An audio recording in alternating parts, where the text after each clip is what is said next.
जब नई महिला चेयरमैन कंपनी में अचानक ऊपर से टपक कर आई तो मेरे कलीग ने मुझसे मजाक करते हुए कहा, सुना है नई महिला चेयरमैन का फिगर बहुत परफेक्ट है, पता नहीं उनका बिहेवियर थोड़ा सॉफ्ट और जेंटल है या नहीं। मैं बस जवाब देने ही वाला था कि तभी लिफ्ट से बाहर आते उस पर्सन पर मेरी नजर पड़ी जिसे सबने बीच में घेर रखा था। आखिर वह यहाँ क्यों है? सच में किस्मत ही खराब है। मेरी लाइफ इतनी मुश्किल क्यों है? बड़ी अमीर फैमिली की लड़की अचानक ऊपर से टपक कर चेयरमैन बन गई और वह कोई और नहीं बल्कि 4 साल पहले की मेरी एक्स गर्लफ्रेंड है। वह सीधे चेयरमैन ऑफिस के अंदर चली गई। हम तीनों ने एक दूसरे को देखा और मजबूरी में उनके पीछे पीछे चल दिए। हुआ ऑन दिखने में काफी टॉल, एलिगेंट और रॉयल लग रही थी। सिर्फ मैं ही जानता था कि इस वुमन का एक ऐसा साइड भी है जिसे कोई नहीं जानता। मैं हुआ अन हूँ। अब से मैं फ्यूचर में शिनोन ग्रुप के जनरल मैनेजर की पोजीशन संभालूंगी और हम साथ मिलकर काम करेंगे। मेरी बस एक ही रिक्वायरमेंट है, गाड़ी से आगे दौड़ने की कोशिश मत करना, यानी ओवर स्मार्ट मत बनना। जी बिल्कुल हुआ बॉस। अपना इंट्रोडक्शन दीजिए। पहले आप बोलिए। हेलो हुआ बॉस, मेरा नाम कियाओ चेन है। मेरी डेली वर्क रिस्पॉन्सिबिलिटी चेयरमैन के पूरे शेड्यूल को मैनेज करना है, जिसमें ऑफिशियल टूर भी शामिल है। हेलो हुआ बॉस, मैं फेंग जेंग हूँ। आधे घंटे बाद तीनों लोग चेयरमैन ऑफिस से बाहर आ गए। मैं बिल्कुल खोया खोया सा था। ये जुनहाओ ने मुझे कई बार आवाज दी, तब जाकर मैं होश में आया। चेन भाई कब से आवाज दे रहा हूँ, आप क्या सोच रहे हैं? चेन भाई, आपको क्या हुआ है? कुछ नहीं। अभी आप लोग क्या कह रहे थे? हम लोग कह रहे थे कि हुआ मैडम बहुत ब्यूटीफुल है। उस फिगर के साथ अगर वह मॉडलिंग नहीं कर रही तो ये एक वेस्ट है। उनका फेस सच में परफेक्ट है। पता नहीं रियल लाइफ में उनका कोई पजेसिव या चिपकाऊ टाइप का बिहेवियर है या नहीं। वह तो पागलों की तरह पजेसिव है। चेन भाई, आपने पागलों की तरह क्या कहा? मुझे ठीक से सुनाई नहीं दिया। कुछ नहीं। चेनमैन ऑफिस के अंदर हुआ अन का फोन बजा। उन्होंने कॉल रिसीव। अन, क्या तुम देश वापस आ गई हो? हाँ। क्या मैं वापस नहीं आ सकती? ऐसा नहीं है कि तुम नहीं आ सकती, बस मैं यह सोच रहा हूँ कि तुम शिनाअन ग्रुप में क्यों गई। क्या तुम्हें पता है कि कियो चेन भी वही है? शिनाअन, मुझसे बात मत करो। मैं इस नाम के किसी पर्सन को नहीं जानती। बस अपनी बात पर अड़ी रहो। कहती हो कि इस नाम को नहीं जानती, तो फिर तुम्हारे शोल्डर के पीछे जो वालिस फ्लावर और लिटिल लैम्प का टैटू है, उसका क्या? तुम इसे कैसे एक्सप्लेन करोगी? मुझे आपको कुछ भी एक्सप्लेन करने की जरूरत नहीं है। अगर कोई काम नहीं है तो फोन रखो, मैं काम कर रही हूँ। वालिस वो फ्लावर है जो चेन भाई को पसंद है, और लिटिल लैम्प इसलिए क्योंकि चेन भाई का जोडिएक साइन एरीज है। वर्किंग रूम में मैं डेस्क पर सिर रखकर खोया हुआ था। हुआ अन काफी टाइम बाद मिले। 4 साल हो गए हैं। शायद उनका कोई बॉयफ्रेंड होगा। नहीं, शायद उनकी शादी भी हो चुकी होगी। चेन भाई, क्या हुआ? क्या बात? कुछ प्रॉब्लम हुई क्या? अरे कुछ नहीं, कल रात में देर तक जागा था, इसलिए थोड़ा टायर्ड हूँ। मुझसे कोई काम था क्या? एचआर मैनेजर ने अभी एक नोटिस भेजा है। उन्होंने कहा कि फिलहाल कोई सूटेबल असिस्टेंट नहीं मिल रहा है, इसलिए वह हम में से ही किसी को टेम्परेरी असिस्टेंट की पोस्ट देना चाहते हैं। सैलरी भी बढ़ेगी। तो फिर हम में से कौन जा रहा है? मैं तो नहीं जा रहा, आप लोग ही जाओ। मुझे पैसों की उतनी जरूरत नहीं है। फेंक जेंग को पैसों की कमी है। वह और उनकी गर्लफ्रेंड इन दिनों शादी के बाद रहने के लिए एक नया घर खरीदने का प्लान कर रहे हैं। लेकिन चेन भाई, कैपेबिलिटी के मामले में हम तीनों में से आप ही सबसे बेस्ट हो। पुराने बॉस की नजरों में तो आप आधे असिस्टेंट बन ही चुके थे। हुआ बॉस थोड़ी स्ट्रिक्ट और एंग्री लगती है, मुझे डर लगता है। सीढ़ियों से नीचे उतर रही वह वुमन अचानक रुक गई। क्या मैं स्ट्रिक्ट हूँ? क्या कियाओ चेन मुझसे डरता है? ऐसा भी नहीं है। भले ही हुआ बॉस थोड़ी कोल्ड दिखती है, लेकिन उतनी स्ट्रिक्ट भी नहीं है। ऊपर से वह इतनी ब्यूटीफुल है। पता नहीं उनका बॉयफ्रेंड उनके उस परफेक्ट फेस को देखकर खुद को कैसे कंट्रोल करता होगा। चेन भाई, आप अचानक ऐसे क्यों खांसने लगे? आप ठीक तो हो ना? बॉयफ्रेंड कैसा? शायद हस्बैंड कहो। वैसे भी 4 साल पहले बॉस का एक मंगेतर था। ऐसा नहीं हो सकता कि अभी तक शादी ना हुई हो। और तो और मैंने खुद उन्हें उस पर्सन की तरफ देखकर मुस्कुराते हुए देखा था। फेंक जेंग ने अचानक आगे बढ़कर मेरा मुंह बंद कर दिया। चेन भाई, ये देखो, एचआर मैनेजर ने हमें एक मैसेज भेजा है। पता चला है कि हुआ बॉस ने भी उसी बिजनेस यूनिवर्सिटी से पढ़ाई की है जहाँ से हमने की, लेकिन बॉस फाइनेंस डिपार्टमेंट से थी। उन्हें देखकर पक्का लगता है कि वह कॉलेज की टॉपर ब्यूटी रही होंगी। आप एक ही कॉलेज में थे, क्या आप बॉस को नहीं जानते? तुमने खुद ही कहा कि वह कॉलेज ब्यूटी थी, और मेरा फेस तो बिल्कुल ऑर्डिनरी है। मैं भला किसी कॉलेज ब्यूटी से कैसे मिल सकता हूँ? कभी नहीं मिल पाया। गलती भी खुद की है, और फिर भी यह कहने की हिम्मत है कि कभी नहीं मिल पाए। चेन भाई, आप किस बेसिस पर कह रहे हो कि आपका फेस ऑर्डिनरी है? अभी तो इस महीने का आधा ही टाइम बीता है, और हमें आपके लिए कितने सारे लव लंच बॉक्स हैंडल करने पड़े हैं, पता है? तो यही तो अच्छी बात है ना। ये चलिए ना, आप लोगों को लंच खरीदने की जरूरत नहीं पड़ती। आपका बहुत बहुत थैंक यू। कोई बात नहीं। कुछ ही देर बाद सब लोग एक साथ खड़े हो गए। सीढ़ियों के दरवाजे पर खड़ी उस वुमन को देखकर मुझे अचानक थोड़ी घबराहट होने लगी। वह यहाँ क्या कर रही है? वह यहाँ कब से खड़ी है? हाँ, हुआ बॉस, आप खुद यहाँ नीचे क्यों आई? आपको कोई काम था तो आप इंटरनल फोन का यूज कर सकती थी। मैं बस असिस्टेंट का रूम देखने नीचे आई थी। हुआनन ने चारों तरफ अपनी आंखें घुमाई। उनका मूड अब थोड़ा ठीक लग रहा था। शायद एचआर डिपार्टमेंट ने आप लोगों को इन्फॉर्म कर दिया होगा। मुझे एक टेम्परेरी असिस्टेंट की जरूरत है। आप तीनों का रेज्यूमे और पिछले 2 साल का वर्क प्रोफाइल मैंने अच्छे से देख लिया है। ये जुनहाओ, आपका काम क्लाइंट्स के साथ काफी ज्यादा रहता है। आप अपना काम कियाओ चेन को हैंड ओवर कर दीजिए। शेड्यूल मैनेज करने के अलावा जो बाकी काम वह कर रहे थे, अब से आप संभालेंगे। कल से कियाओ चेन टेम्परेरी तौर पर जनरल मैनेजर के असिस्टेंट की पोजीशन संभालेंगे। ये जुनहाओ ने सिर हिलाया। फेंक जेंग को भी कोई ऑब्जेक्शन नहीं था। हुआ बॉस, मैं जनरल मैनेजर के असिस्टेंट की पोस्ट के लिए सूटेबल नहीं हूँ। इससे पहले जुनहाओ अक्सर जनरल मैनेजर के असिस्टेंट के साथ मिलकर काम करते थे। वह मुझसे ज्यादा परफेक्ट है। आप चेयरमैन हैं या मैं चेयरमैन हूँ? हुआ अनन ने मेरी तरफ 2 बार देखा और फिर मुड़कर लिफ्ट की तरफ चली गई। ये पागल इंसान चेयरमैन है तो क्या खुद को बहुत बड़ी चीज समझती है? मैं नहीं जाना चाहता। हे भगवान, अब मैं क्या करूं? चेन भाई, आपका चेहरा ऐसा क्यों लग रहा है जैसे आपको फांसी की सजा मिलने वाली है? सैलरी भी अच्छी है और प्रमोशन भी मिल रहा है। आप खुश नहीं हो क्या? खुश नहीं हूँ, मैं नहीं जाना चाहता। जुनहाओ फेंक भाई, प्लीज कोई रास्ता निकालो और मेरी हेल्प करो। वह चेयरमैन है, हम भला क्या कर सकते हैं? आप रिलैक्स रहो। हुआ बॉस उस पुराने खड़ूस बॉस की तरह बिल्कुल नहीं है जो काम का प्रेशर डालते थे। आप वहाँ जाकर ऐश करोगे। 1 घंटे बाद मैं चेयरमैन के ऑफिस गया। भले ही मुझे पता था कि अब मेरे और उनके बीच कोई चांस नहीं है, फिर भी जब मैंने उनकी वो कोल्ड टोन सुनी तो मेरे दिल में दर्द हुआ। मैंने अपने इमोशंस को कंट्रोल किया, अपने चेहरे पर एक फेक प्रोफेशनल स्माइल बनाई और दरवाजा खोलकर अंदर चला गया। हुआ ऑनन अपनी डेस्क पर बैठी थी। उनकी लंबी उंगलियां कीबोर्ड पर तेजी से चल रही थी। उन्होंने अपना सिर बिल्कुल नहीं उठाया, लेकिन जब मैं ग्लास डोर के बाहर खड़ा था तभी से उन्होंने उस परछाई को देख लिया था। वह परछाई जिसे वह अपनी पूरी लाइफ में कभी नहीं भूल सकती थी। हुआ बॉस, मैंने पहले कभी असिस्टेंट का काम नहीं किया है। क्या आपको इस ट्रांसफर से कोई प्रॉब्लम है? नहीं, मुझे बस ऐसा लगता है। आपको ऐसा लगता है? आप किस हैसियत से ऐसा फील कर रहे हैं? मेरे चेहरे की स्माइल गायब हो गई। सही बात है, मैं किस हैसियत से कुछ कहूँ? अब वह मेरी बॉस, अगर काम नहीं करना तो मैं HR डिपार्टमेंट जा सकता हूँ। इस्तीफा दे दो। उनका यह अजनबी बिहेवियर ऐसा था जैसे हम दोनों सच में पहले से एक दूसरे को जानते ही ना हो। मैं भला इस्तीफा क्यों दूं? इतनी मुश्किल से तो मैं आगे बढ़ा हूँ। इंटर्नशिप की 6,000 की सैलरी से बढ़कर अब महीने के 18,000 मिलते हैं, साथ ही साल के एंड में 60,000 का बोनस भी। किस बेसिस पर वह मुझसे इस्तीफा मांग रही है? हुआ बॉस, मेरा एक सवाल है, क्या इस पोजीशन चेंज की वजह से मेरी सैलरी में कोई बदलाव होगा? फिलहाल आपकी मंथली सैलरी कितनी है? 18,000। मैंने एक परफेक्ट एम्प्लॉय वाली स्माइल बनाए रखी। उनकी उंगलियां डेस्क पर धीरे से थपथपाई। 18,000? ये तो कुछ ज्यादा ही है। मेरे चेहरे की स्माइल अब पूरी तरह गायब होने ही वाली थी। हुआ बॉस, आपके कहने का क्या मतलब है? मुझे याद है कि शिन उनके HR डिपार्टमेंट का एक रूल है कि ट्रांसफर के समय 1 महीने का प्रोबेशन पीरियड होता है, और क्योंकि ये प्रोबेशन है इसलिए सैलरी भी प्रोबेशन पीरियड के हिसाब से ही कैलकुलेट की जाएगी। मैं अब उनकी बात समझ गया था। इसका मतलब था कि मैं उनका जनरल मैनेजर असिस्टेंट भी बनूं और मेरी सैलरी भी प्रोबेशन पीरियड के हिसाब से कम कर दी जाए। मैं थोड़ा मुस्कुराया। तो फिर हुआ बॉस, मुझे बताइए कि असिस्टेंट की प्रोबेशन सैलरी कितनी होती है? हुआनन ने डेस्क पर रखे इंटरनल फोन का बटन दबाया। जनरल मैनेजर असिस्टेंट की प्रोबेशन सैलरी कितनी है? 1,000। ठीक है, मुझे पता चल गया। उन्होंने फोन कट कर दिया। उनकी आवाज में जरा सी भी नरमी नहीं थी। सुन लिया ना असिस्टेंट चेन, क्या अब भी कोई प्रॉब्लम है? मैंने अपना ID कार्ड उतार कर रख दिया। कोई प्रॉब्लम नहीं है, मैं रिजाइन करता हूँ। जैसे ही मैं मुड़कर जाने लगा तभी पीछे से एक बहुत ही शांत आवाज आई। अगर मुझे ठीक से याद है तो असिस्टेंट चेन का लेबर कॉन्ट्रैक्ट पिछले साल ही रिन्यू हुआ था। जनरल मैनेजर के असिस्टेंट का काम कंपनी के बहुत से कोर डॉक्यूमेंट से जुड़ा होता है। अगर आप रिजाइन करना चाहते हैं तो आपको 30 दिन पहले नोटिस देना होगा। साथ ही लीगल डिपार्टमेंट के साथ मिलकर पूरे काम का हैंडओवर और इन्वेस्टिगेशन पूरा करना होगा। अगर आप ऐसा नहीं करते हैं तो इसे कॉन्ट्रैक्ट का वायलेशन माना जाएगा और आपको कंपनी को 24 महीने की सैलरी का कॉम्पनसेशन देना होगा। असिस्टेंट चेन की करंट मंथली सैलरी के हिसाब से यह टोटल 4,32,000 युआन बनता है, लेकिन क्योंकि असिस्टेंट चेन ने पिछले 4 सालों से कंपनी में काफी हार्ड वर्क किया है, इसलिए आप सिर्फ 4,30,000 दे दीजिए। कंपनी छोड़ने से पहले यह अमाउंट कंपनी के अकाउंट में ट्रांसफर कर देना। कॉम्पनसेशन लेबर कॉन्ट्रैक्ट में तो ऐसे किसी कॉम्पनसेशन का कोई रूल नहीं था। हुआ बॉस, क्या मुझे आपके सामने 90 डिग्री झुककर थैंक यू कहना चाहिए क्योंकि आपने मेरे 2,000 युआन कम कर दिए? बाकी एम्प्लॉइज के लिए ऐसा कोई रूल नहीं है, लेकिन आपके लिए जरूर है। मुख्य किरदार यानी कियाओ चेन ने अपने मन में सोचा कि मैं अब समझ गया हूँ। उसने कहा कि वह बॉस यानी हुआ अन जानबूझकर ऐसा कर रही है। उसने कहा कि वह जानबूझकर उसे परेशान कर रही है। उसने कहा कि कंपनी एम्प्लॉय से इस तरह गलत तरीके से कॉम्पनसेशन मांग रही है। उसने सोचा कि वह इसकी कंप्लेन अथॉरिटी से कर सकता है। तभी हुआ अनन अपनी जगह से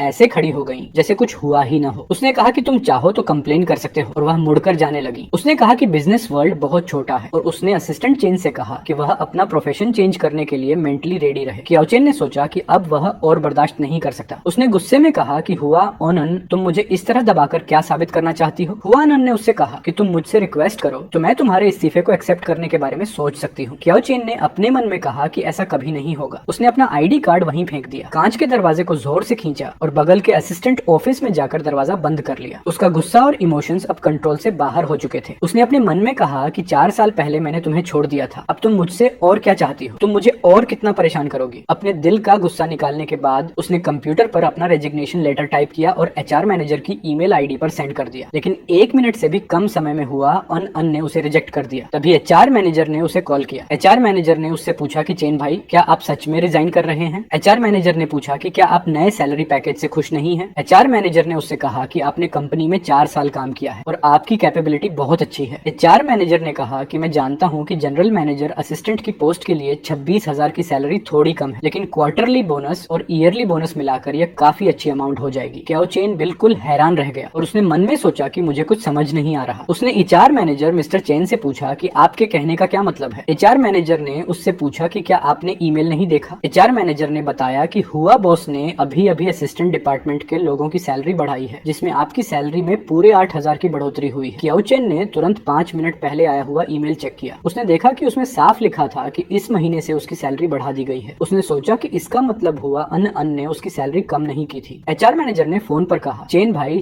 कियाओ चेन ने जवाब दिया कि हाँ, मैं सुन रहा हूँ। उसने पूछा कि क्या यह सच में हुआ बॉस का डिसीजन था। एचआर मैनेजर ने कहा कि हाँ बिल्कुल। एचआर मैनेजर ने बताया कि 2 घंटे पहले जब हुआ बॉस ने तुम्हें असिस्टेंट बनाने की बात की थी, तभी उन्होंने सैलरी बढ़ाने के लिए भी कहा था। एचआर मैनेजर ने कहा कि मैंने फाइनेंस मैनेजर से बात करने के बाद ही आप लोगों को यह ईमेल भेजा है। कियाओ चेन ने फोन कट कर दिया और उसे ऐसा लगा जैसे वह कोई सपना देख रहा हो। उसने सोचा कि 2 घंटे पहले तो वह नीचे असिस्टेंट ऑफिस में आई भी नहीं थी, तो फिर अभी थोड़ी देर पहले वह उसे जानबूझकर परेशान क्यों कर रही थी। असिस्टेंट का वर्किंग ऑनवर पूरी तरह से बॉस के शेड्यूल पर डिपेंड करता था। बॉस जब काम खत्म करके घर जाएंगी तभी इन एम्प्लॉइज को भी छुट्टी मिलेगी। तभी उनके वीचैट ग्रुप पर मैसेजेस आने लगे। एक कलीग ने ग्रुप में कहा कि हे भगवान, हुआ बॉस तो सच में मेरी गॉडेस, अब हमें एक्स्ट्रा टाइम यानी ओवर टाइम काम नहीं करना पड़ेगा।